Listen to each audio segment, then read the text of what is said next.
Hello and welcome to another video from Fantasy Football Scout. This week we are continuing our series of team reveals. Yes, we know that the teams are going to change. We get a lot of comments saying this won't be the team you'll go into, and there will be some tinkering. And already this week there's been some tinkering because there's been some big moves, big transfers, lots more transfers to happen, no doubt.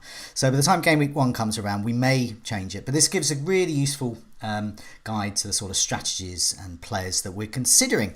My name is Joe, and today I'm joined by former FPL champion and Fantasy Football Scout Pro pundit Simon March to discuss his early Game Week 1 draft for the 2021-22 campaign. Simon, how are you? Hi, Joe, sorry, you broke up a little bit there. But, I was just introducing you, that's all. oh, well, yeah. Great to be here. Looking forward to the new season. It's not long now. Good stuff, excellent. Please help us out in the chat if the volume goes down or any tech issues there. Do let us know because we might not be aware of it, or I wasn't there. So hopefully, Simon, you can hear me. So let me, alert me if you can't. If I go a bit dead. Okay. So what we do is reveal your team. We'll go through it and we're going to discuss each option. And in particular, I'm going to ask you about your Aston Villa selection, but that's a bit further up the pitch. And we're going to start with the goalkeeper. So let's put this team up then. Here we go. New fancy graphics as well. At the back, you have Schmeichel and you have Ward. Now, who is Ward? Ward as your backup goalie. So why Schmeichel? Why Schmeichel and I presume a non-playing goalkeeper? Well, Ward is Schmeichel's backup. So between them, at least as far as I know, he's the only one listed.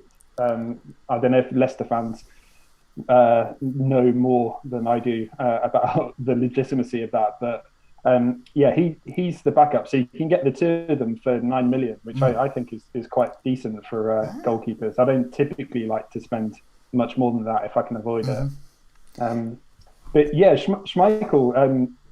I've really gone for a no nonsense approach in goal this season. I've spent so much time with so many transfers in the past. I've wasted so many transfers on goalkeepers that Schmeichel has played every minute of the last 3 seasons. He's averaged about 130 points a season. I think he's pretty good value actually at 5 million. Leicester. They didn't have the best out of the. I think they had the worst in the top 8 in terms of goals conceded, but he still scored quite well. And only now just a tiny bit wary of their defensive problems because Evans looks like he's out. Fofana is definitely out. So I don't know how that might affect them, but really it's a kind of set and forget option that I'm hoping to go for this season.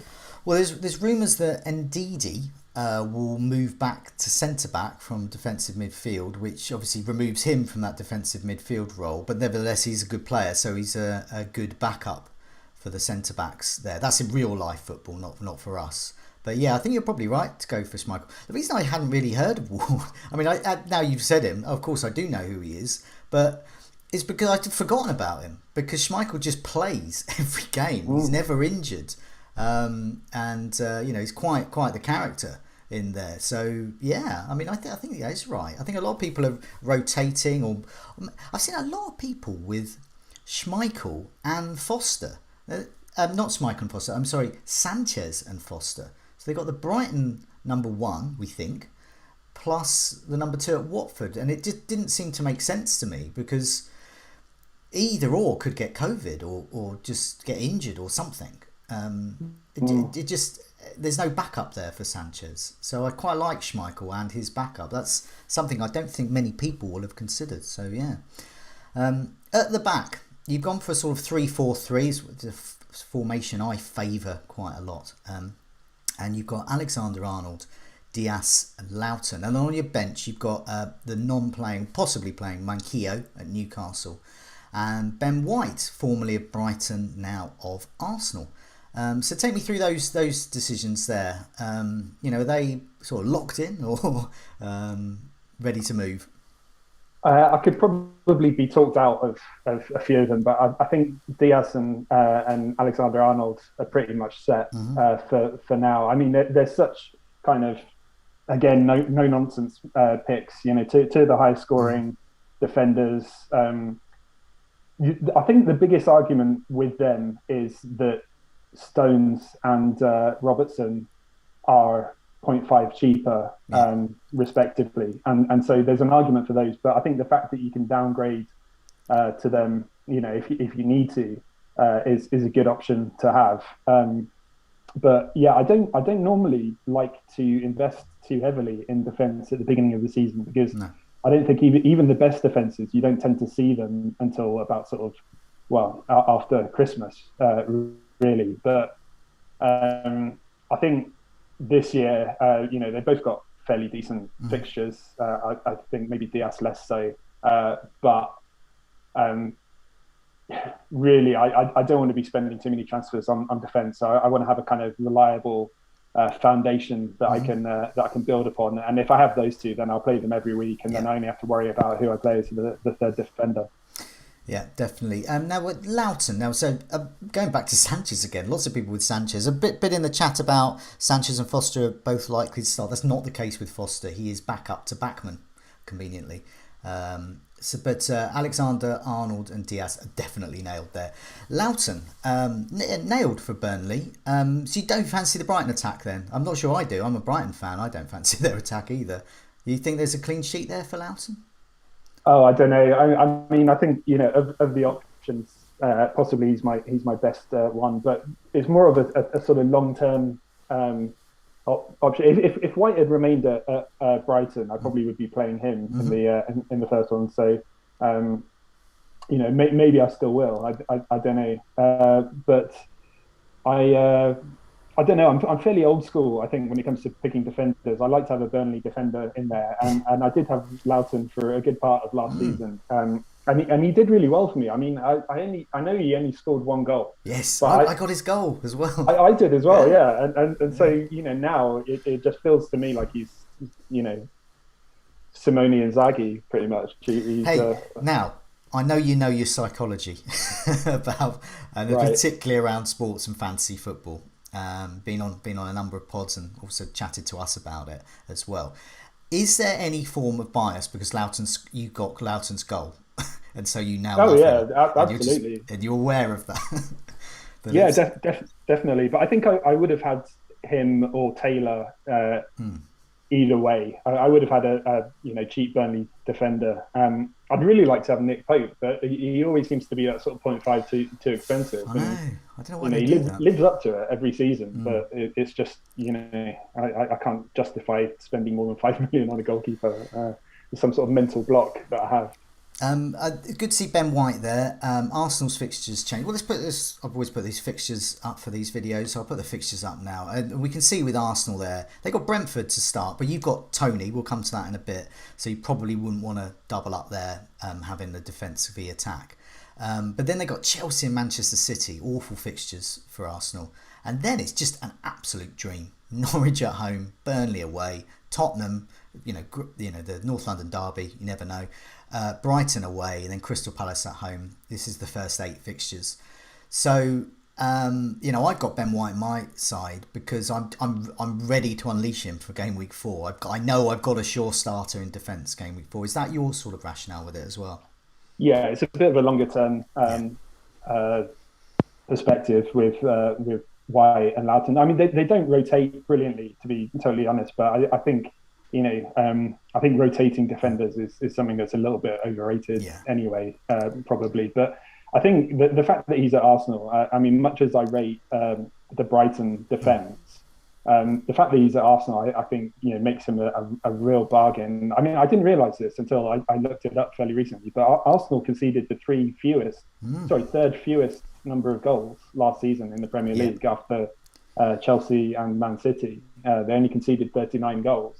So they've got a deceptively good defence, I think, Arsenal, and you've got to assume that White improves that. So I think he's a really good option. He might even, once those fixtures improve, he might even become a bit of a sort of set and forget player. Yeah, no, definitely. I like that. It's a shame. I mean, it's a shame for all sorts of reasons about Fofana. He was injured in a friendly last night. Looks a bad break. Looks like he's a very long-term injury. Doubt could even be the season. So I mean, he is another sort of nice 4.5 player to have on the bench. No particular attacking threat, but you could be getting your 6 points there, and especially if you're doubling up with Schmeichel. But that's a shame there. So I think those looking at who've got Fofana in their sides look no further than Ben White, because he looks a good player. I know he's a good defender, and Leeds fans will testify to that as well. But he's going to be, a really reliable 4.5 sure starter, I believe. So good there. Let's move into the midfield. Now, I currently don't have Bruno Fernandes, and I'm quite enjoying my squad without him. I'm finding it quite flexible, and I've got all sorts of players like Mahrez and Son under consideration. But you've gone for Salah and Fernandes, but you have mixed it up a bit with Rafinha and Barnes. And then you've got Gilmour as well. So take me across that midfield. Why have you gone for those heavyweights? And are you happy with Barnes or Rafinha? Yeah, I think with Salah and Fernandes, again, it's just to be really boring and have two consistent players who are proven in the Premier League, score consistently, offer good captaincy options. Last season, I went without Salah to begin with, and obviously, it was a mistake from day one. But what I found, because he scored a hat-trick on the first day. But what I found, and what I think people are finding with Fernandes now, who does seem a little bit more disposable, because he didn't play brilliantly at the end of last season. He wasn't fantastic in the Euros. He might even be playing slightly deeper for United this season. And also, it looks like there might be fewer penalties under the new rules. So, there are all those things to factor in with him. But what I found last season when I spread the cash around, I had so many options, so many captaincy options. And even though I felt that I was picking good captaincy options every week, I was getting it wrong. I had 50% blanks for the first half of last season from captaincy, and it really caused me problems. And I feel like, in a way, it's kind of the paradox of choice. You're better off in a way having fewer choices, and Fernandes and Salah are such reliable options, or have been historically, that they just remove a lot of the decision making around that, and you don't expect them to go several games without scoring, and so my odds of hitting a return are fairly high. So that's those. I can see why people are looking to potentially move Fernandes out, though, because there are players like Son who are not far off him. There are players like Havertz who I think people are looking at and thinking he could really impress this season. But then there's also the prospect of Lukaku joining, Kane possibly going to Man City. If either of those things happen, then I think Fernandes will probably be the one who gives way in a lot of teams, and probably would in mine as well. Maybe not for game week 1, but maybe I should start him and then look to move away from him. But I mean, I looked at the captaincy. I've got the season ticker back up on the screen now, and I was looking at the captains, and game week 1. Salah against Norwich just looks great option. Salah at home to Burnley looks also a great option. If you have a City asset, they're at home to Norwich. So they're two great. So Manchester United not in the reckoning really for me, although they do have Southampton away. They got Wolves away, Manchester United in game week 3. But I look at game week 3 and I look at, and this is why I like Son. He's got Watford at home, and Watford I know were very defensive in the Championship, but it's a home game. Son, we think, will be up top, so there's definite options there. And it's not really until game week 4 when Manchester United play Newcastle that I think I would captain Fernandes, or I would consider captaining him. But that is also, you mentioned Chelsea, and they play Villa at home that week as well. And there are other options. Liverpool, Salah against Leeds away. So there are other options there. So I'm still not fully on Fernandes, but I must admit it's game week 4 when I would get FOMO with Fernandes. But I don't know. I think you can avoid Fernandes the first 3 game weeks if you.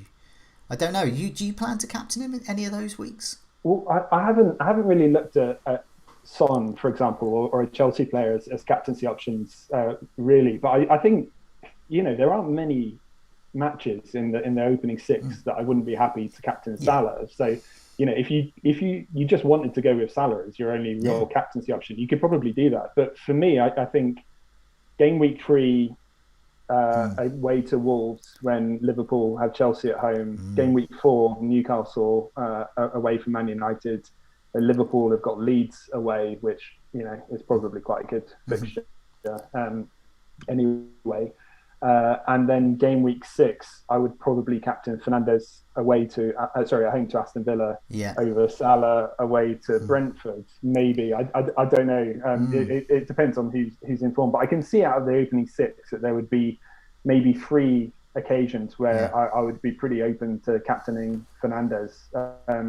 So for now, he's in there with a view to maybe being a sort of cash cow for somebody else. But it's up to him really. If he I know. I mean, it's partly my own fear of not owning him at the moment. Currently, I mean, it's just a draft, but yeah, it is scary, isn't it? Because what's his ownership at the moment? I mean, it's because huge. it was creeping up over 40%.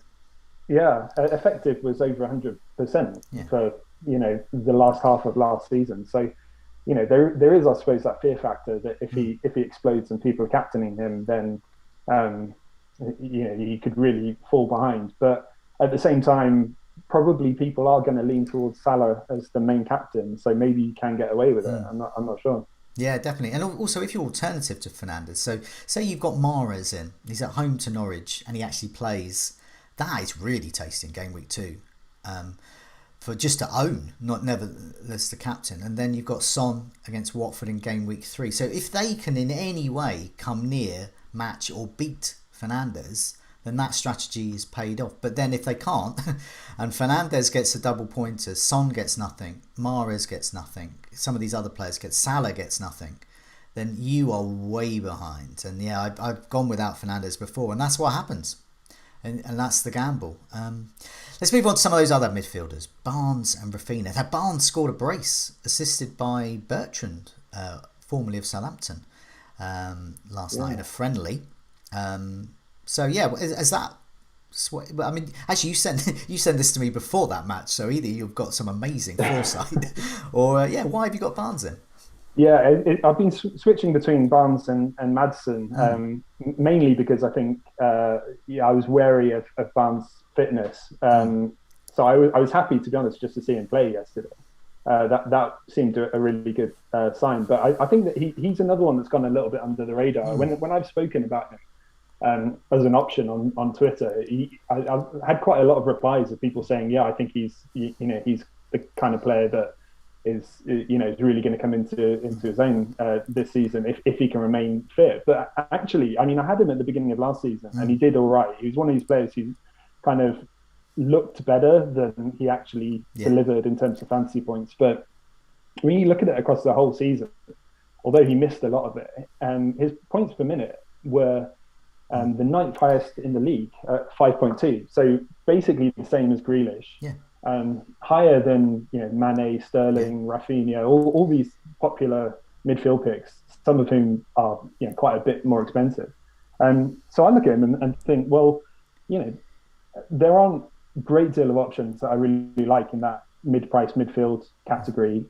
Certainly not ones who have decent fixtures, but Barnes might be one that is actually really good. And because he was injured for such a lot of last season, he's actually been underpriced. I mean, I'm going to make up a word here. He's shootalicious. he just shoots, and often it's at the goalkeeper. So I often have him in the Sky game, because in the Sky game, a bit like with FPL, you get rewarded in the bonus system for shooting on target, and he does that a lot. But often it's at the goalkeeper. So he's not docked points for a missed shot because his shots get saved. But he shoots so much that some of them go in. and that's why he always looks really lively. But yeah, he's a good player, and I'm not going to lie, he's currently on my side. Because I don't know. He's in a sort of I don't know spot at the moment. It could be Greenwood, could be Jota, Barnes. There's a lot of players around that price point. Mason Mount I like still. Boring but brilliant. I mean, just racks up those assists and bonus.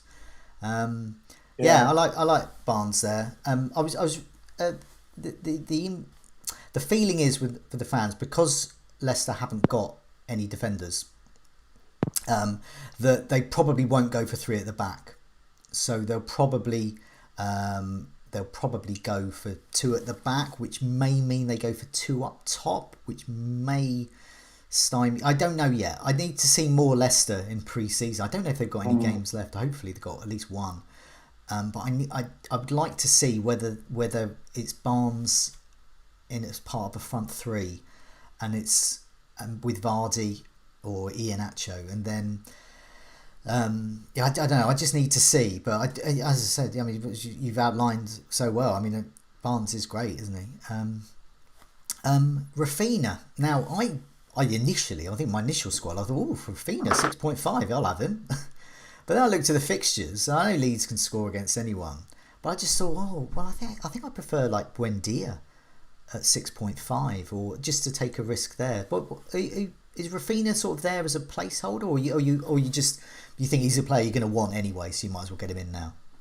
Bit of both. I think the fact that he is proven in the Premier League is a bonus.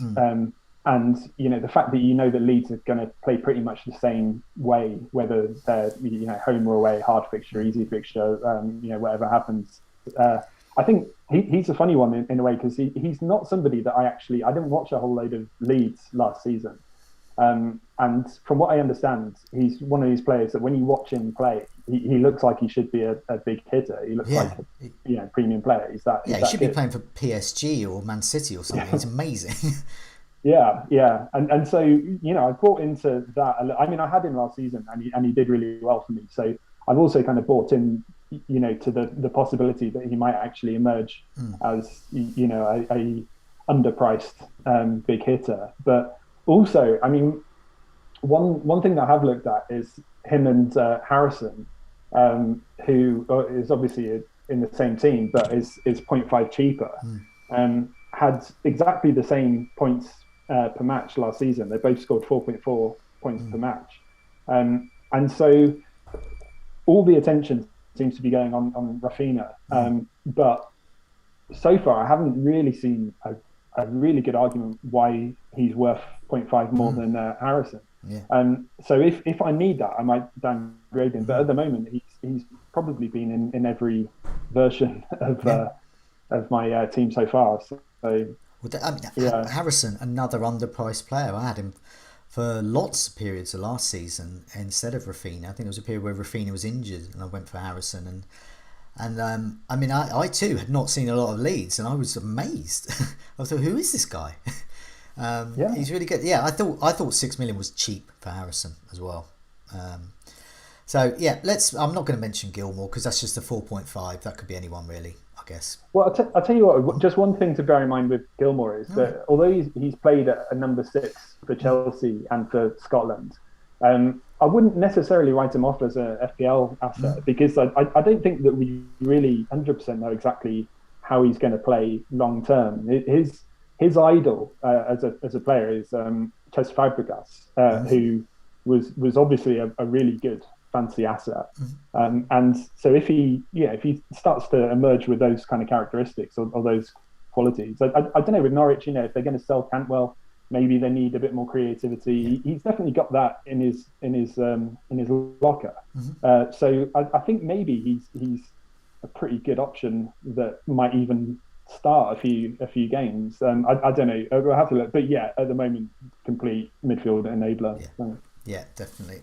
Let's move up top then. Okay, so you've got 3 strikers here. So I'm going to go in with Watkins first because we heard yesterday, absolutely out of the blue, and Twitter was quite funny because as soon as the news everyone retweeted it going, what? Yeah. Where did that come from? Anyway, Danny Ings, he said earlier this summer, I want to move to a bigger club, much bigger club from Southampton.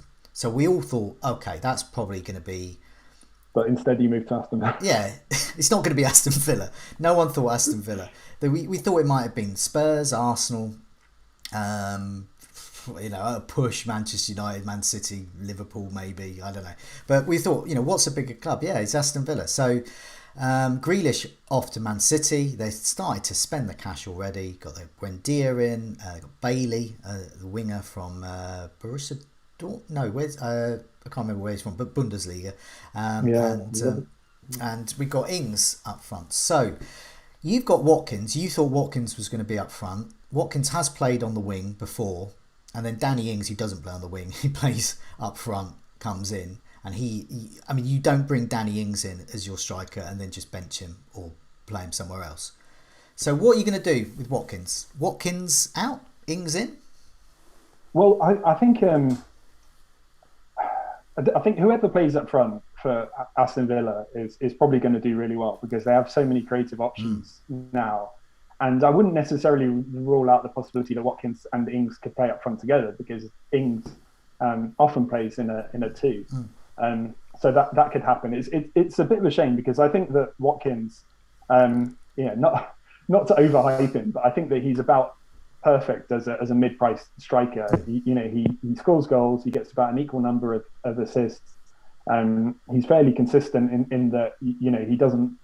That he regularly chips in. He doesn't score massive points, unless he's playing Liverpool. He just chips in with the odd goal and the odd assist, and I quite like that. I think that's what you want out of a sort of 7.5 forward. However, now I think until I hear otherwise, I think that he's pretty much ruined as a fantasy asset. And I think that Ings probably is as well. Until we can see exactly how Aston Villa are going to line up and how these players fit together, I think it's too much of a risk to invest in either of them, particularly when there are other options at that price. So Watkins out for you. Who would go in, or would this be a rethink? Myself, I've been umming and ahhing over 3-5-2 or 3-4-3 all summer. And this sort of added to the 3-5-2 for me. I thought there's so many options in midfield as well as attack, but I think Watkins out. I don't know. As you said, I don't know about Danny Ings. I quite like him, but for those who have got Antonio as well, you might as well just book yourself into the hospital waiting room because they are just not going to be fit all the time. Yeah. So what for you with Watkins? Well, I think you've got like-for-like options in terms of Antonio, Nacho, Wilson, Jimenez. All these players, all the same price that you could move directly onto. I do think that there is certainly an argument for downgrading and using the money elsewhere, even in defence. I think you look at my team. There are players that I don't have, like Shaw and Digne, popular players like that who are probably going to get some attacking returns as well. What I really want to happen is for Tammy Abraham to go somewhere where he becomes the starting striker, because I think that 6.5, I know I'm a little bit biased as a Chelsea fan, but 6.5 for him starting every game of the season, I think is ridiculous. That 6.5 it will be. I mean, I'll talk about Rafinha being underpriced and Harrison. 6.5 for Abraham as a starting striker. Wow. Get in my side. So I'm reserving judgment to see what happens in the before kickoff. But then I think what's more likely to happen is that a real premium striker option is going to emerge, and it'll probably be Lukaku or Kane. Whatever happens with Kane, maybe not for game week 1, but whether he goes to City or remains at Spurs, he's going to be a brilliant option. And so at the moment no one wants to take a risk with him because they don't know how long he's going to be on strike for or whatever. But as soon as there's any sort of resolution to that issue, then he becomes an option again. And he was probably the best player in the league last season. So Yeah, supporting or support. Yeah, so I mean, the thing with Kane, when you watch him, when the game gets a bit tight or tricky, same with England, same with Spurs, he drops a bit deeper and then he becomes the assister. And Man City have a load of players that will come running in to his passes. So you're looking at assists there. We know about his goals. Man City would finally have a penalty taker, and they win penalties. So yeah, I mean, yeah, Kane would definitely turn my heads. I mean, I think I would. Yeah, he's not going to start game week 1 for anyone. Game week 2, don't know. That's a big risk against Norwich. Is he going to start that? If he goes to Man City, mate, as you said, he might not. But yeah, you've got to keep him in mind. You cannot discount him. You can't discount any players really. Fernandes included. Okay, moving across your front line as well. You've got. Let's go to Calvert-Lewin here. So I haven't seen him in many. A few people with Luke Dean, but why have you gone for Calvert-Lewin? Well, he is a bit of a frustrating player to own. He is a bit of an enigma in that he scores in clumps. And so he's really frustrating when he's not scoring. And then when he is scoring, he's just absolutely the best thing ever. It will be interesting to see him under Benitez, because under Ancelotti, he was kind of playing in that sort of Lewandowski, Inzaghi sort of goal poaching role. He pretty much didn't leave the penalty box, and that seemed to work out quite well for him. But Benitez typically doesn't play with that kind of player. He likes a sort of Dries Mertens, Bert Kuyt sort of all action forward, doesn't he? So I think Richarlison, in a weird way, is much more of a Benitez player than Calvert-Lewin, and so I think that's one to keep an eye on. But at the moment, I think Calvert-Lewin, he's done so well, the last 2 seasons, that he is a fairly reliable, and Everton's fixtures, as always, are really good. I think he's a pretty safe starting option as far as I'm concerned. And has the potential to offer a lot more than his price. Although, like I say, I'll be interested to see how Benitez sets up.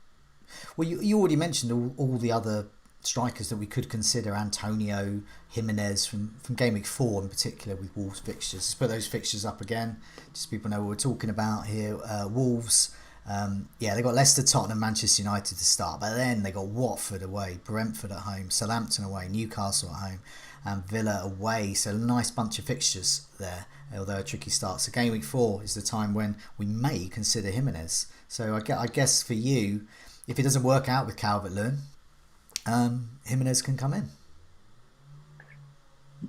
Yeah, and I really like Jimenez. I think that he ticks a lot of the boxes that Watkins does as well, in that, if he's not scoring, he's assisting, and he's really consistent in that respect. Yeah, definitely. And your final striker there is Tony. In my side as well, and just because promoted strikers, they can go off on one, and if not, then maybe not. But I just thought he's the talisman. If Brentford are going to do anything, then it's him. He's a huge amount of goals and assists in the Championship. I mean, we don't know. It could be Sylvain Ebanks-Blake, the Wolves striker who did nothing. But he could be, Michu or Pukki or someone like that, or Bamford. But yeah, presumably you're there with some hope for Tony there. Yeah. I mean, I can't pretend, or I won't pretend that I know a great deal about him, other than that he scored a lot of goals for Brentford last season. And you're right, it's always a bit of a lottery, isn't it, with promoted strikers? Yeah. But I think at 6.5, it's not a massive risk. And also, I mean, I always think that when a team gets promoted, in a way, this is the cup final, and the opening games of the Premier League season. That's the cup final. That's what they've been working towards, and that's how the fans feel about it as well. And so the amount of energy that I can imagine, in the game against Arsenal and those opening fixtures and stuff is going to be huge. And so even if he's not necessarily a long-term prospect, even if he sort of does a Pukki and starts off well and then fades away, I think he's certainly worth a punt at the beginning of the season, for those opening matches. Definitely. Yeah, it looks a great side there. I look at once Thank you. again. I look at Fernandez in a team and think, oh, what am I doing? I need to get him back in because he will be so well owned. It's really frustrating because you can make such a good team. Mm. Sorry. You can make a good team without him. Yeah, you Yeah. can have Havertz in, you can have Son in, you can upgrade your strikers, Mm. you can do so much. And then you look at him and you see that he scored 240 points last season, and you think, you know, Yeah, maybe. definitely. But anyway, Simon, thanks so much for joining me. Thanks for Thank having you me. for showing us your team. And yeah, I suspect, obviously, it sounds like Watkins perhaps may not be there next week, but still unsure about Ings and lots to think about still. But in the meantime, good luck with Game Week 1 and good luck with the rest of your season. Maybe you might win it again. Thanks very much.